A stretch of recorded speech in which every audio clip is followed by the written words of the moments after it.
18 number 18 number question है और 18 number question कहता है खाली जगह आपको भरना है। देखिएगा, occur when there is disease progress और abnormalities is associated with the coarctation as in the disease of kidney, congenital disease और अरोटा और अदर। सिंपल सा क्वेश्चन यहां पर ये पूछा है जी। क्वेश्चन ये पूछा है कि खाली जगह आपको भरनी है और खाली जगह के अंदर जो डिजीज कंडीशन है वो तब अराइज होती है जब अगर किसी पर्सन के अंदर already when there disease progress abnormalities is associated with the coarctation as the disease of kidney, disease of congenital disease या फिर अरोटिक डिजीज या फिर अदर डिजीज। सिंपल सा क्वेश्चन ये पूछा है कि खाली जगह में वो डिजीज आएगी जो कि प्रोग्रेस होती है या फिर जो कि अकर होती है किसके कारण से, अदर कोई डिजीज के कारण से। यानी कि अगर किडनी डिजीज है तो उसको हो सकती है, कॉन्जेनाइटल डिजीज हो सकती है या फिर अरोटिक या फिर अदर कोई प्रॉब्लम है तो फिर वो हो सकती है। ठीक है, तो याद रखिएगा आपको क्या इसका करेक्ट आंसर होगा। फटाफट से आंसर दीजिएगा, क्या इसका करेक्ट आंसर होगा। कौन सी ऐसी कंडीशन है, ऑप्शन के अकॉर्डिंग आंसर देना। पहला ऑप्शन यहां पर देखिएगा प्राइमरी हाइपरटेंशन, सेकंड ऑप्शन यहां पर है सेकेंडरी हाइपरटेंशन, थर्ड ऑप्शन है यहां पर एरिथमियाज और फोर्थ ऑप्शन है यहां पर आर्थराइटिस। चलेगा, जल्दी से आपको आंसर देना है क्या इसका करेक्ट आंसर होगा। क्वेश्चन तो समझ में आ रहा है ना क्या कह रहा है। क्वेश्चन सिंपल सा ये कह रहा है, कंफ्यूजन होने की जरूरत नहीं है, कंफ्यूजन होने की बिल्कुल जरूरत नहीं। क्वेश्चन ये कह रहा है कि यहां पर जो खाली जगह दे रखी है वहां पर कौन सी डिजीज आप भरोगे, कौन सी डिजीज आ सकती हैं जो कि किसी अदर प्रॉब्लम के कारण से हो रही है। सिंपल सा ये कहता है यार, सिंपल सा ये कहता है अगर किसी पर्सन के अंदर पहले से ही मेडिकल प्रॉब्लम है और उसको कौन सी कंडीशन होगी इनमें से। आंसर समझ गए ना, बिल्कुल समझाने की पूरी कोशिश कर रहा हूं, फोर्स इसलिए कर रहा हूं ताकि आपको याद रहे, आपको हमेशा वो याद रहे, अगर क्वेश्चन कैसा भी पूछे आपको याद रहे। चलेगा, इस क्वेश्चन का राइट आंसर होगा आपका option number second. Option number second बिल्कुल करेक्ट आंसर होगा। यहां पर सेकेंडरी टाइप का हाइपरटेंशन देखने को मिलता है, सेकेंडरी टाइप का हाइपरटेंशन देखने को मिलता है। क्यों सर सेकेंडरी टाइप हाइपरटेंशन क्यों, प्राइमरी क्यों नहीं हो सकता। तो प्राइमरी हाइपरटेंशन की अगर अपन बात करते हैं ना तो प्राइमरी टाइप का हाइपरटेंशन जनरली जो हाइपरटेंशन देखने को मिलता है वो इसी टाइप का हाइपरटेंशन देखने को मिलता है। और जनरली अगर अपन कहे तो यहां पर जो कोजेस देखने को मिलते हैं जनरली इसका कोज पता नहीं चलता, अननोन कोज है, पता नहीं चलता है हाइपरटेंशन क्यों हो रहा है, पता नहीं चल पाता है हाइपरटेंशन क्यों हो रहा है, इसलिए अननोन कोज इसका है और ऑटोमेटिकली ये हो जाता है। इसके पीछे कोई इटियोलॉजी अभी तक फाइंड आउट नहीं हुई है, प्राइमरी हाइपरटेंशन है। अगर फाइंड आउट हो जाता है कि मेडिकल कंडीशन के कारण से अगर हाइपरटेंशन हुआ है तो अपन उसको सेकेंडरी टाइप का हाइपरटेंशन कहते हैं। शायद डायरेक्टली जैसे कि अपन जानते हैं कि किडनी की प्रॉब्लम अगर किसी पर्सन को हुई है तो उसको सेकेंडरी टाइप का हाइपरटेंशन हो सकता है। अगर अपन कहें कि उसको कॉन्जेनाइटल डिजीज हुई है तो कह सकते हैं कि उसके अंदर क्या हो सकता है, सेकेंडरी टाइप का हाइपरटेंशन हो सकता है। यानी अदर प्रॉब्लम के कारण से, अगर मेडिकल कंडीशन के कारण से अगर हाइपरटेंशन देखने को मिलता है तो उस टाइप का जो हाइपरटेंशन होता है उसको कहते हैं आपको सेकेंडरी टाइप का हाइपरटेंशन। याद रखिएगा, उम्मीद है समझ में आ रहा होगा। तो चलिएगा आगे बढ़ते हैं नेक्स्ट क्वेश्चन पर और सेशन को लाइक शेयर करते रहेगा ताकि सभी तक सेशन पहुंचे, सभी को बेनिफिट हो सके। चलेगा, नेक्स्ट क्वेश्चन है, काफी इंपॉर्टेंट क्वेश्चन है, आपको याद होना चाहिए। यहां से आपके एग्जाम में क्वेश्चन पुटअप हो सकता है और मैं बता दूं बिल्कुल परेशान नहीं होना है, सिलेबस से रिगार्डेड प्रॉब्लम आपको नहीं है, सिलेबस करवाना मेरा काम है, मेरी जिम्मेदारी। आप थोड़ा सस्पेंस रखिएगा, आपको सिलेबस अवेलेबल हो जाएगा पूरा, डोंट वरी, पेशेंस रखिएगा, सारे क्वेश्चंस आपको अवेलेबल होंगे और जितना भी आपका मॉड्यूल्स होगा उसको मोल्डेड करके क्वेश्चन निकाला जाएगा। चलेगा, नेक्स्ट क्वेश्चन है आपका 19 नंबर। 19 नंबर क्वेश्चन कहता है ऑफ, खाली जगह दे रखी है, खाली जगह में आपको भरना है, क्या इसका राइट आंसर होगा। ऑफ रूल ऑफ हाल्व, जो हाल्व रूल होते हैं, अलग अलग रूल होते हैं, हाइपरटेंशन से रिगार्डेड रूल है, आप सबको पता होगा, नहीं पता तो अभी पता चल जाएगा, डोंट वरी, पेशेंस रखिएगा। तो रूल ऑफ हाल्व होता है फॉर हाइपरटेंशन स्टेट, हाइपरटेंशन के स्टेट को जानने के लिए होते हैं, that half of people with high risk pressure, high blood pressure sorry, are not known, यानी यहां पर यह लिखा है हाफ ऑफ पीपुल ऐसे हैं, आधे लोग ऐसे हैं जिनको हाई ब्लड प्रेशर है लेकिन उनको पता नहीं है। नॉट नोन पर्सन है, पेशेंट है, उनको पता नहीं है कि उन्हें हाइपरटेंशन है, यानी अननोन है, अज्ञात है, लोगों को पता नहीं है कि हाइपरटेंशन है, हाइपरटेंशन हो गया, वो जनरल बीमारी को समझ के टेबलेट लेते रहते हैं छोटे मोटे डॉक्टरों से। तो ऐसी कंडीशन है तो वो किस टाइप के रूल के अंदर आता है। पहला रूल है यहां पर ए ऑप्शन है rule first, second rule B option, C option है यहाँ पर थर्ड रूल, और डी ऑप्शन है यहाँ पर रूल 4। चलेगा, जल्दी से आपको आंसर देना है, क्या इसका करेक्ट आंसर होगा, फिर इसका राइट आंसर आपको बताया जाएगा, फिर आगे बढ़ा जाएगा। चलेगा, जल्दी कीजिएगा, क्या इसका करेक्ट आंसर होगा, फिर बताया जाएगा। डोंट वरी, पेशेंस रखिएगा, सब कुछ आपको मिलेगा, डोंट वरी। चलेगा, इस क्वेश्चन का राइट आंसर आपको बताना है।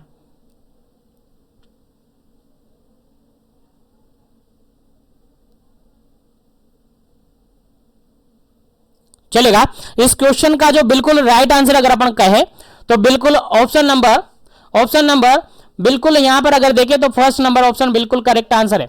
फर्स्ट नंबर ऑप्शन बिल्कुल करेक्ट आंसर है, क्योंकि यहां पर लोग क्या हैं, लोगों को हाइपरटेंशन है लेकिन उनको पता है अननोन है, नॉट नोन, अपने आप से अननोन है वो, उनको पता नहीं है कि हमें हाइपरटेंशन है। तो ऐसी कंडीशन है, अगर रूल फर्स्ट की बात करें तो ऐसी कंडीशन इसके अंदर आती है, जिसके अंदर लोग, आधे से ज्यादा लोग ऐसे हैं जो कि अननोन है, जानकार नहीं है कि उनको हाइपरटेंशन हुआ है। समझ में आ रहा है कि नहीं आ रहा? बिल्कुल आना चाहिए आपको, बिल्कुल समझ में आना चाहिए कि हाँ बिल्कुल फर्स्ट रूल है। क्या करेंगे सर फर्स्ट रूल का? अगर कोई पेशेंट आपके साथ हैं या आपके पास हैं तो फर्स्ट रूल का अगर है तो सब सिंपल सा काम है, आप उसको एजुकेट करो, आप उसको अवेयरनेस दो कि ऐसी भी हाइपरटेंशन हो सकती है, पता नहीं चलता है, चेकआउट करवाना पड़ता है, एजुकेशन देनी पड़ती है आपको, तो अवेयरनेस यहां पर आप दे सकते हैं। तो रूल फर्स्ट आपको समझ में आ गया।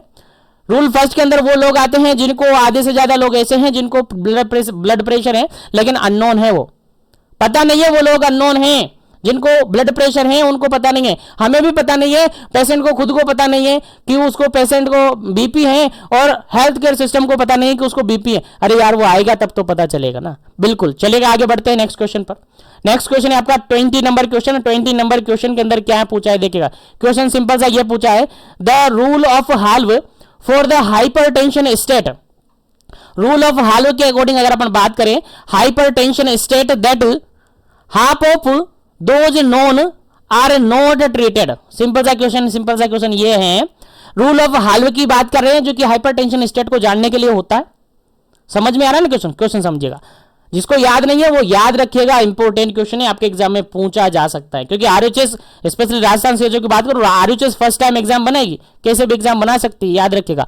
तो रूल ऑफ हाल्व की अगर अपन बात करें, हाइपरटेंशन स्टेट है, कैसी हाइपरटेंशन स्टेट है, for hypertension state that half of those known, यानी हाइपर स्टेट को, हाइपर स्टेट जो है, हाइपरटेंशन की जो स्टेट है यानी बीपी की जो स्टेट है वो पर्सन को पता है, यानी आधे से ज्यादा लोग ऐसे हैं या आधे लोग ऐसे हैं जिनको पता है कि हाइपरटेंशन है लेकिन वो ट्रीट नहीं हुए। क्वेश्चन समझ में आ रहा ना?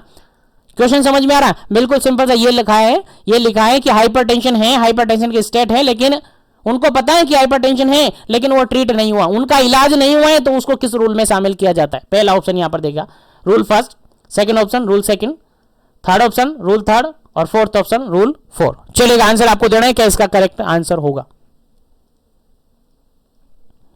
चलेगा, इस क्वेश्चन के अगर हम अंदर अपन बात करें तो ऑप्शन नंबर बी बिल्कुल करेक्ट आंसर होगा।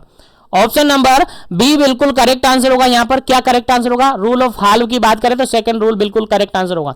यहां पर पेशेंट को पता चल जाता है, पर्सन को पता है कि हाइपरटेंशन है लेकिन उसका ट्रीटमेंट नहीं हो पा रहा है, उसका ट्रीटमेंट नहीं हो रहा है, नॉट ट्रीटेड, वो ट्रीट नहीं हो पा रहा है। तो ऐसी कंडीशन में हम क्या कहेंगे? ऐसी कंडीशन को हम क्या कहेंगे? आपको याद होना चाहिए क्या इसका करेक्ट आंसर होगा। तो 20 नंबर क्वेश्चन का क्या करेक्ट आंसर होगा आपको याद होना चाहिए, ऑप्शन नंबर सेकंड बिल्कुल करेक्ट आंसर है, रूल सेकंड के अंदर इसको काउंट किया जाता है। चलेगा, आगे बढ़ते हैं नेक्स्ट क्वेश्चन पर। नेक्स्ट क्वेश्चन है आपका 21 नंबर क्वेश्चन। 21 नंबर क्वेश्चन है, और 21 नंबर क्वेश्चन क्या कहता है समझिएगा। 21 नंबर क्वेश्चन आपका कहता है, खाली जगह दी हुई है, वापस आपको भरनी है, रूल ऑफ हाल्व लगाना है आपको। Hypertension state that half of those treated are not control. देखिएगा क्वेश्चन सिंपल से यहां पर है, यहां पर आप कंडीशन हाइपरटेंशन की है, ऐसे स्टेट हो गई है कि आधे लोग जानकार हैं, और उन्होंने, आधे लोगों ने ट्रीटमेंट भी ले लिया है, लेकिन ट्रीटमेंट लेने के बाद भी कंट्रोल नहीं हो रही है। हाइपरटेंशन ट्रीटमेंट लेने के बाद भी कंट्रोल नहीं हो रही, तो वो किस रूल के अंदर आता है? ऑप्शन के अकॉर्डिंग आंसर है, पहला ऑप्शन यहां पर रूल फर्स्ट, सेकंड ऑप्शन है यहां पर रूल सेकंड, थर्ड ऑप्शन यहां पर रूल थर्ड, और फोर्थ ऑप्शन है यहां पर रूल फोर्थ। चलेगा, आंसर आपको देना है फटाफट से। चलिए, इस क्वेश्चन का जो बिल्कुल राइट आंसर है, बिल्कुल राइट आंसर है आपका ऑप्शन नंबर सी, बिल्कुल राइट आंसर है। रूल थर्ड के अंदर ये आता है। तो सिंपल से 3 क्वेश्चन हमने यहां पर देखे। पहला क्वेश्चन वो देखा जिसके अंदर आधे लोग जानते ही नहीं है हाइपरटेंशन है, आधे लोग जानते ही नहीं है हाइपरटेंशन है, यानी नॉट अननोन है। कैसे हैं? नॉट नोन है, यानी कह सकते हैं अननोन है। क्या है? अननोन है। और अननोन पेशेंट कहां पर आते हैं सर? रूल फर्स्ट के अंदर आते हैं। आधे लोग ऐसे हैं जो कि जानकार हैं, आधे लोगों को जानकारी है लेकिन क्या नहीं है? ट्रीटमेंट नहीं है। क्या नहीं है जी? ट्रीटमेंट उसका नहीं है।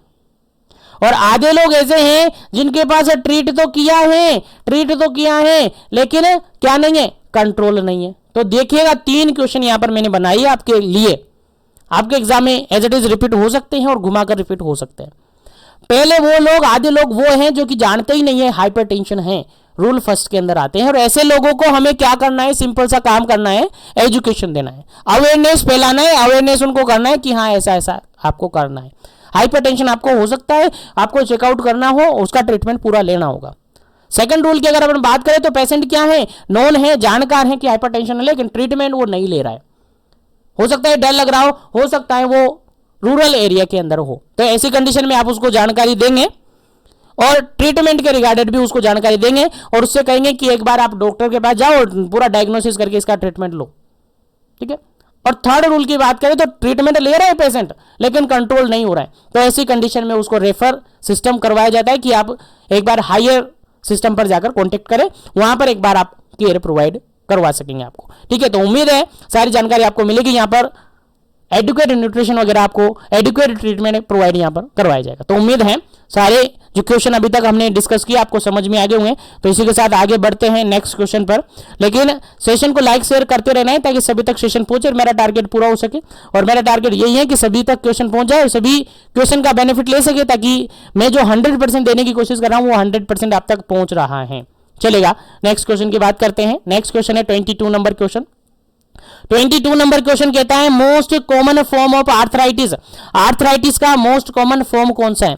यानी जनरली अपन कह सकते हैं कि जो मोस्ट कॉमनली आर्थराइटिस देखने को मिलती है वो किस टाइप की आर्थराइटिस देखने को मिलती है? आंसर आपको देना है फटाफट से, क्या इसका करेक्ट आंसर है, ऑप्शन के अकॉर्डिंग देना है। पहला ऑप्शन है यहाँ पर ऑस्टियो आर्थराइटिस, सेकंड ऑप्शन है यहाँ पर रूमेटॉइड आर्थराइटिस, थर्ड ऑप्शन है यहाँ पर गाउट और फोर्थ ऑप्शन है यहाँ पर सोरियाटिक आर्थराइटिस। चलेगा, क्या इसका करेक्ट आंसर होगा जो मोस्ट कॉमनली आर्थराइटिस सर क्या? सर आर्थराइटिस अभी बात की सर हमने, जॉइंट से रिगार्डेड प्रॉब्लम है, जॉइंट के अंदर इन्फेक्शन इन्फ्लामेशन हो जाता है, बोन से रिगार्डेड डिसऑर्डर है, जॉइंट से रिगार्डेड डिसऑर्डर है। अब तो समझ गए बिल्कुल। अब बताइए आर्थराइटिस मोस्ट कॉमनली किस टाइप का आर्थराइटिस देखने को मिलता है? आंसर आपको देना है फटाफट से, क्या इसका करेक्ट आंसर होगा?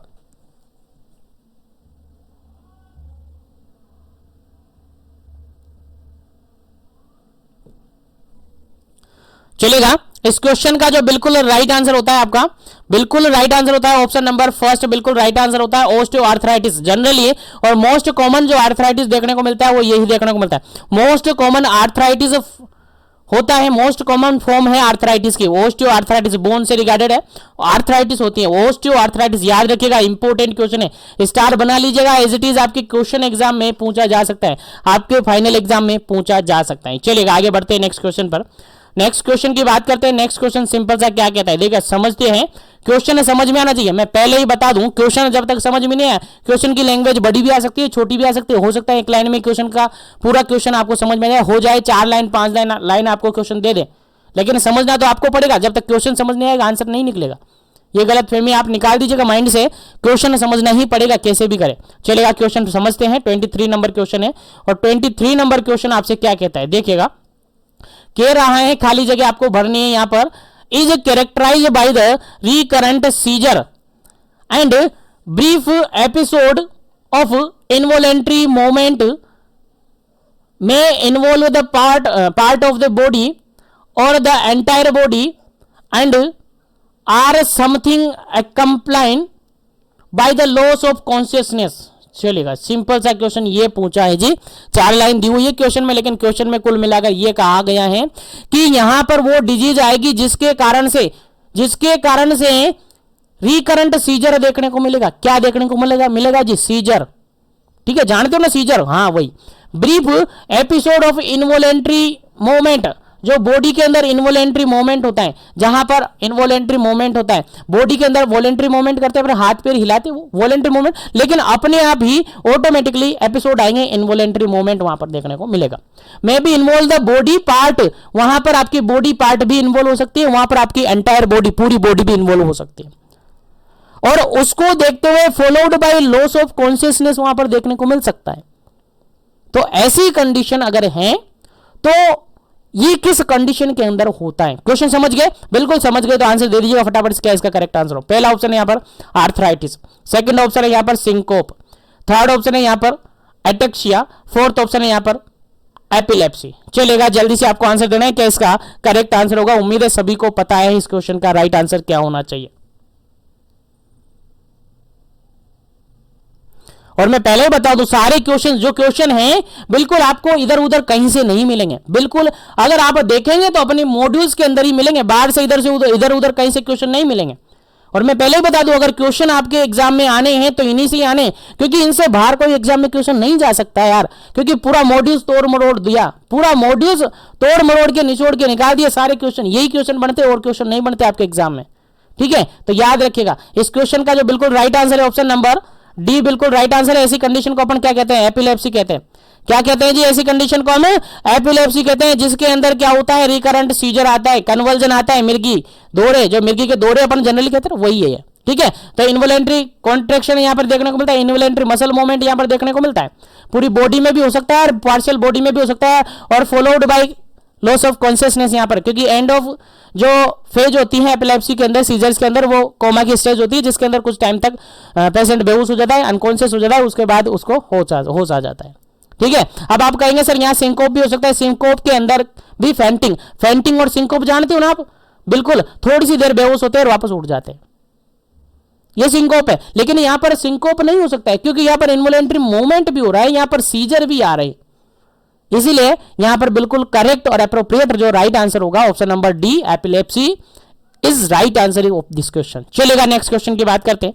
सेशन को लाइक शेयर करते रहिए ताकि सभी तक सेशन पहुंचता रहे, और जो भी कैंडिडेट अभी तक चैनल को सब्सक्राइब नहीं किए वो कर लीजिएगा, ताकि इसी तरीके से सेशन उनको डेली मिलते रहे और उनको इंतजार ना करना पड़े, जैसे ही सेशन स्टार्ट हो नोटिफिकेशन मिल जाए। चलेगा, नेक्स्ट क्वेश्चन है, leading cause of blindness in India. India के अंदर लीडिंग कॉज ऑफ ब्लाइंडनेस, जो अंधापन है इंडिया के अंदर, वो किसके कारण से होता है? सबसे मेन क्वेश्चन है, सबसे सिंपल सा क्वेश्चन ये है कि इंडिया के अंदर लीडिंग कॉज यानी मोस्ट कॉमन कारण क्या है इंडिया के अंदर अंधापन का, ब्लाइंडनेस का मोस्ट कॉमन कारण क्या है? चलेगा, बताइए, ऑप्शन के अकॉर्डिंग आंसर देना। पहला ऑप्शन यहां पर देखेगा ग्लूकोमा, सेकंड ऑप्शन यहां पर देखेगा कैटारेक्ट, थर्ड ऑप्शन देखेगा रेफ्रैक्टिव एरर, और फोर्थ ऑप्शन देखेगा कॉर्नियल पैथोलॉजीज। चलेगा, जल्दी से आपको आंसर देना है, इस क्वेश्चन का क्या आंसर होगा फटाफट से बता दीजिएगा ताकि आगे बढ़े नेक्स्ट क्वेश्चन पर। चलिए जल्दी कीजिएगा ताकि आगे नेक्स्ट क्वेश्चन पर अपन बढ़े। Leading cause of blindness in India, India के अंदर जो अंधापन है, ब्लाइंडनेस है, उसका मेन कारण क्या है? लीडिंग कॉज कौन सा है? चलेगा, इस क्वेश्चन का राइट आंसर हो जाता है आपका ऑप्शन नंबर बी, बिल्कुल करेक्ट आंसर हो जाता है कैटारेक्ट। क्या है? कैटारेक्ट आपका राइट आंसर हो जाता है, कैटारेक्ट आपका राइट आंसर हो जाता है। जनरली आप सबको पता है इंडिया के अंदर अगर बेसिकली अपन बात करें सबसे मेन कारण की, तो यही कारण है। लगभग माना जाता है कि अप्रोक्सीमेटली 62.6% जो लोगों के अंदर जो अंधापन है, जो ब्लाइंडनेस आई है, वो किसके कारण से आई है सर? कैटरेक्ट के कारण से आई है, और जनरली एल्डरली पेशेंट के अंदर ज्यादा ये देखने को मिलता है। याद रखिएगा, इंपॉर्टेंट क्वेश्चन है। उसके बाद अगर अपन बात करें तो रिफ्रैक्टिव एरर को माना जाता है, और अप्रोक्सीमेटली 19.7% इसको समथिंग माना जाता है। याद रखिएगा, फर्स्ट नंबर पे कैटरेक्ट, देन अपन आगे क्लासिफाई करें तो रिफ्रैक्टिव एरर है, और थर्ड नंबर पे आप ग्लूकोमा को रखते हैं, जो कि 5.8% रोल प्ले करता है ब्लाइंडनेस को कोज करने में। उसके अलावा जो रिमेनिंग है उसको अदर अपन मान लेते हैं। कॉर्नियल पैथोलॉजी लगभग 0.1 समथिंग माना जाता है, 1% भी नहीं माना जाता है। उसके अलावा अदर कोजेज होते हैं, रिमेनिंग परसेंट जो बचे हुए, रिमेनिंग जो रिस्क फैक्टर होते हैं वो होते हैं।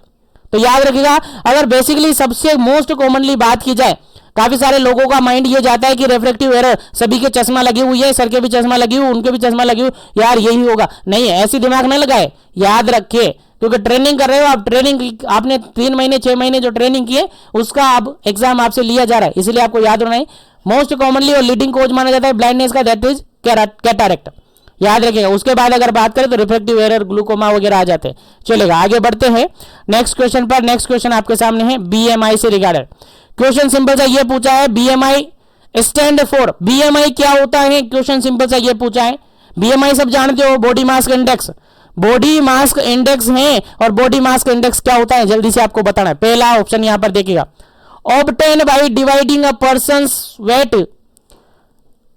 Bye the square of the persons height. Question simple सा यहां पर यह कह रहा है कि बीएमआई क्या होती है। बीएमआई का डेफिनेशन यहां पर क्लियर करना है आपको, यानी बीएमआई को ऑब्टेन किया जाता है पर्सन की हाइट के अंदर डिवाइडेशन करना है आपको स्क्वायर ऑफ हाइट का। सेकेंड ऑप्शन है obtain by the dividing a person square weight and the person height. Third option है obtain by dividing a person age by square of the person height. Third option है, fourth option है obtain by the dividing person weight by the square of the person age, by the square of the person age. चलेगा, question समझ में आ गया। अगर समझ में नहीं आया तो मैं थोड़ा सा चेंजेस कर सकता हूं इसके बारे में, लेकिन आपको यहां तो मैं कर सकता हूं, लेकिन वहां फाइनल जब आप एग्जाम दोगे और ये question as it is repeat हो गया तो फिर आपको याद होना चाहिए। ठीक है, यहां पर क्वेश्चन लिखा है पहला, obtain by the dividing the person weight, person का weight by the dividing the square of height, height के स्क्वायर से डिवाइड अपन कर देंगे तो ये कहेंगे। सेकंड ऑप्शन में है dividing by the person square weight, person का जो स्क्वायर वेट है उसको डिवाइड करना है आपको हाइट से, ये ऑप्शन आपके पास सेकंड बनता है। थर्ड ऑप्शन बनता है obtained by the dividing the person age, person की age divided by the square of the person height, person की हाइट को स्क्वायर करना है। फोर्थ ऑप्शन है obtaining by the person weight, person weight divided by the square of person age, person की age को divide आपको square करना है। चलेगा, आप बताइए कौन सा ऑप्शन सही है। सर हमें तो कंफ्यूजन हो गया है, आप बता दीजिएगा। बिल्कुल इस क्वेश्चन का राइट आंसर आपको देना है, सबको पता चल गया होगा। Weight upon height square upon generally कहते हैं, यानी पर्सन की वेट को अपन स्क्वायर ऑफ पर्सन की हाइट से क्या करते हैं, डिवाइड करते हैं। फर्स्ट ऑप्शन बिल्कुल क्लियर और बिल्कुल सही आंसर इस क्वेश्चन का कि आपको क्या करना होता है, पर्सन की जो हाइट होती है उसको डिवाइड करना होता है पर्सन के हाइट से, सॉरी पर्सन का जो वेट होता है, पर्सन का जो वेट होता है उसको डिवाइड किया जाता है पर्सन की हाइट के स्क्वायर से, हाइट के स्क्वायर से वेट को डिवाइड किया जाता है, that is BMI, that is BMI. और डेफिनेशन भी यही है और इसका फॉर्मूला भी यही है, इसी से ही आप क्या कर सकते हैं, बीएमआई कैलकुलेट करते हैं। चलिएगा आगे बढ़ते आगे बढ़ते, यहां पर देखिएगा ऑप्शन के अकॉर्डिंग ये भी मिल सकता है। देखिए weight upon height square upon कह रहे हैं, वेट पर्सन का वेट इसको डिवाइड करें स्क्वायर ऑफ हाइट से, ये कह सकते हैं, लेकिन ऑप्शन में आपको केजी यानी किलोग्राम और मीटर स्क्वायर भी मिल सकता है। तो याद रखिएगा वेट का केजी और हाइट का यानी कि मीटर यानी मीटर स्क्वायर हो जाता है, याद रखिएगा, बोलना नहीं है। चलिएगा आगे बढ़ते हैं, आगे बढ़ते हैं नेक्स्ट क्वेश्चन पर। नेक्स्ट क्वेश्चन आपके सामने काफी इंपॉर्टेंट है। नेक्स्ट क्वेश्चन सिंपल सा ये कहता है BMI criteria based on the WHO, WHO के अकॉर्डिंग अगर बात करें तो नॉर्मल हेल्दी कैटेगरी रेंज क्या होगी। बीएमआई यानी बॉडी मास इंडेक्स की अगर अपन बात करते हैं, किसकी बात करते हैं, बॉडी मास इंडेक्स की अगर अपन बात करते हैं तो बॉडी मास इंडेक्स के अकॉर्डिंग अगर अपन देखें तो नॉर्मल हेल्दी पर्सन की जो बीएमआई है उसका रेंज क्या होगा। ऑप्शन के अकॉर्डिंग आंसर दे रहा है। पहला ऑप्शन है यहां पर बिलो 18.5, सेकेंड ऑप्शन है 18.5 टू 24, थर्ड ऑप्शन है यहां पर 24.9, यहां पर यह कर लीजिएगा है ना, हाँ थर्ड ऑप्शन है यहां पर 25.29.9 और फोर्थ ऑप्शन है यहां पर मोर देन 30। तो आंसर आपको देना है, क्या इसका करेक्ट आंसर होगा, फटाफट से आंसर देना है ताकि अपन आगे बढ़े।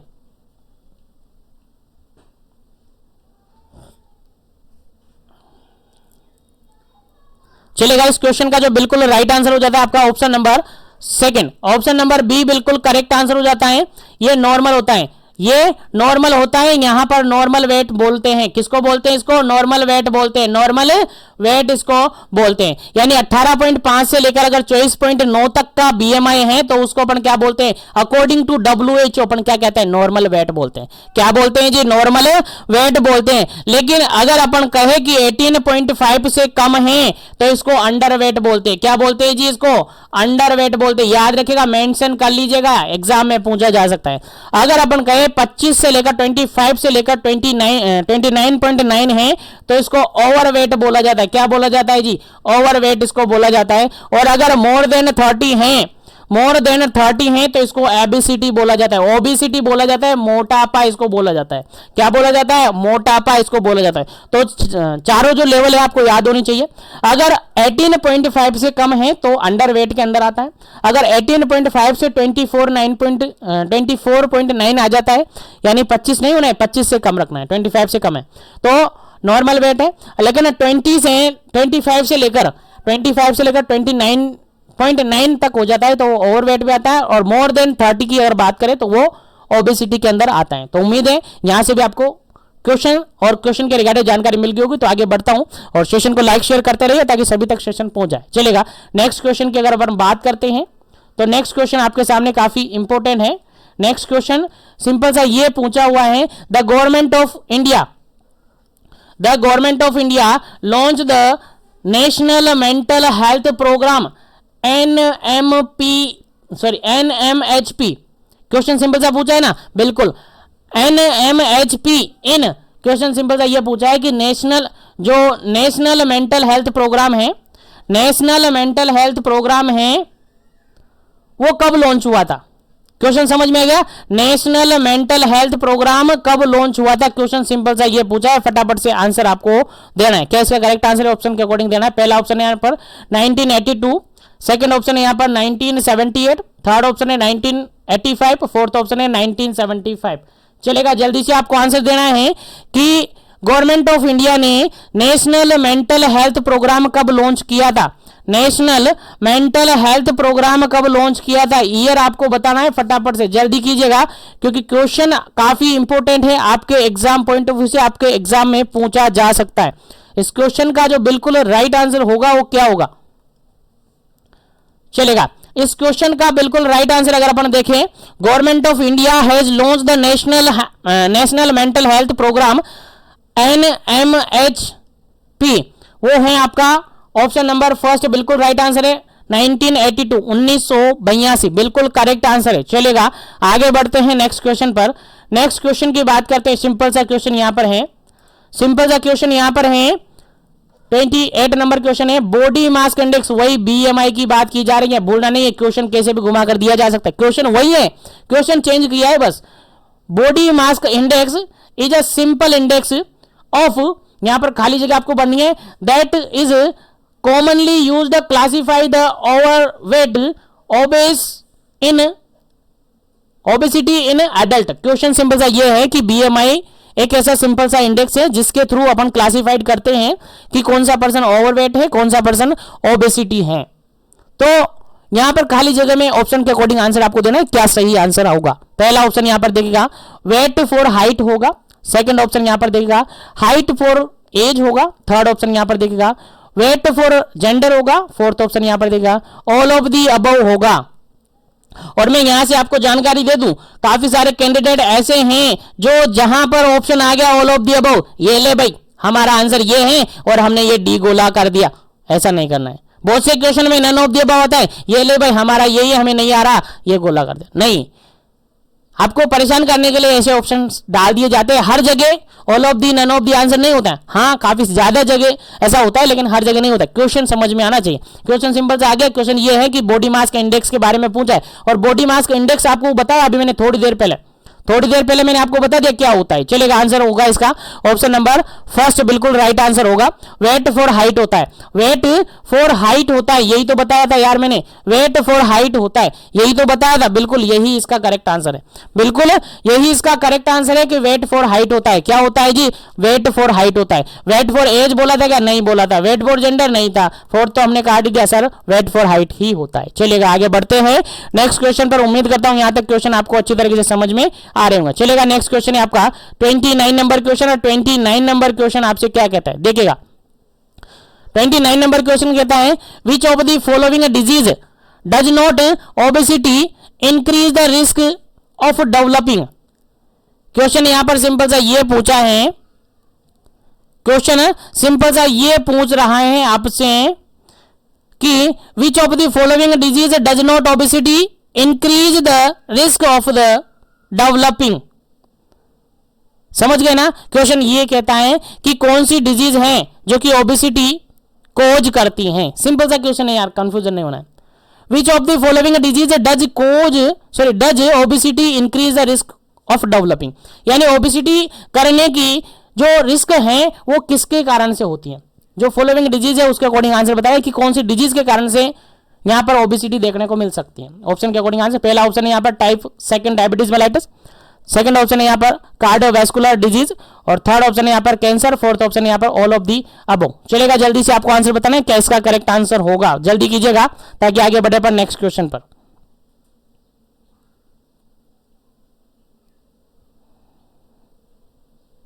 चलेगा, इस क्वेश्चन का जो बिल्कुल राइट आंसर है ऑप्शन नंबर डी बिल्कुल राइट आंसर है, क्योंकि अगर बात करें तो डायबिटीज के कारण से भी ओबेसिटी होता है, कार्डियोवैस्कुलर डिजीज है तो उसके कारण से भी हो सकता है, उसके अलावा अगर कोई किसी पर्सन को कैंसर है तो उसके कारण से भी पर्सन को ओबेसिटी हो सकता है। इसलिए यहां पर ऑप्शन नंबर डी बिल्कुल करेक्ट आंसर होगा, बिल्कुल ऑल ऑफ दीज अबव बिल्कुल करेक्ट आंसर यहां पर होगा। चलिएगा, आगे बढ़ते हैं, नेक्स्ट क्वेश्चन की बात करें। 30 number question, 30 number question simple सा ये कह रहा है कि ओवरवेट किसको कहेंगे।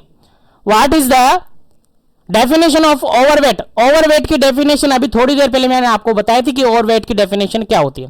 ओवरवेट के बारे में मैंने आपको बता दिया था कि ओवरवेट किसको कहते हैं, यानी जब पर्सन की, ऑप्शन के अकॉर्डिंग आंसर देना, पहला ऑप्शन है यहां पर बीएमआई, जब पर्सन की BMI 20.5 KG 25 kilogram metre square से ज्यादा है तो। सेकंड ऑप्शन है 25 केजी के इक्वल है तो। थर्ड ऑप्शन है 25 से लेकर 29.9 केजी तक है। फोर्थ ऑप्शन है 25 से लेकर 30 केजी तक है। तो किसको अपन ओवरवेट पर्सन कहेंगे। ओवरवेट का आपको आंसर देना है कि इसका करेक्ट आंसर होगा। ओवरवेट पर्सन किसको कहेंगे, ऐसा पर्सन है जिसका वेट कितना है, जिसका बीएमआई कितना है, आंसर आपको देना है। चलेगा, इस क्वेश्चन का बिल्कुल राइट आंसर होता है ऑप्शन नंबर सी बिल्कुल राइट आंसर होता है। अभी थोड़ी देर पहले आपको रेंज हमने बताया था, कि अगर 18 पॉइंट कितना हो जाए, 18.5 से कम हो जाए तो उसको क्या कहा था सर, हमने अंडरवेट कहा था। याद रखिएगा, बार बार मेंशन कर रहा हूं क्योंकि आपको याद होना चाहिए। उसके बाद अगर 18.5 से लेकर 24.9 समथिंग अगर रहता है तो ये नॉर्मल है। कैसा है सर, नॉर्मल है। अगर 25 से लेकर 29.9 हो जाता है तो वो ओवरवेट में आता है जी। कहां आता है जी, ओवरवेट में। देखिएगा ऑप्शन यही है ना, हाँ सर यही है ऑप्शन, बिल्कुल करेक्ट है हमारा आंसर, ऑप्शन नंबर सी बिल्कुल करेक्ट है। और हमने कहा था कि अगर 30 से ज्यादा हो जाता है तो उसको ओबेसिटी कहते हैं। क्या कहते हैं जी, ओबेसिटी कहते हैं। तो समझ में आया कि नहीं आया, बिल्कुल आया। तो उम्मीद करता हूं अभी तक जितने भी सेशन और जितने भी क्वेश्चन आपने देखे हैं बिल्कुल काफी अच्छी तरीके से आपको समझ में आए होंगे। इस सेशन को यहीं पर थोड़ा सा मैं फिनिश करूंगा किसी रीजन के कारण से। नेक्स्ट सेशन के अंदर रिमेनिंग क्वेश्चंस बचे हुए हैं उनको अपन फिनिश कर देंगे नेक्स्ट सेशन के अंदर जल्द ही। लेकिन ऐसे ही कंटिन्यू बने रहे, आपका सिलेबस बिल्कुल कंप्लीट हो जाएगा। डोंट वरी, पेशेंस रखेगा, सारा सिलेबस मोल्डेड करके आपको दिया जा रहा है।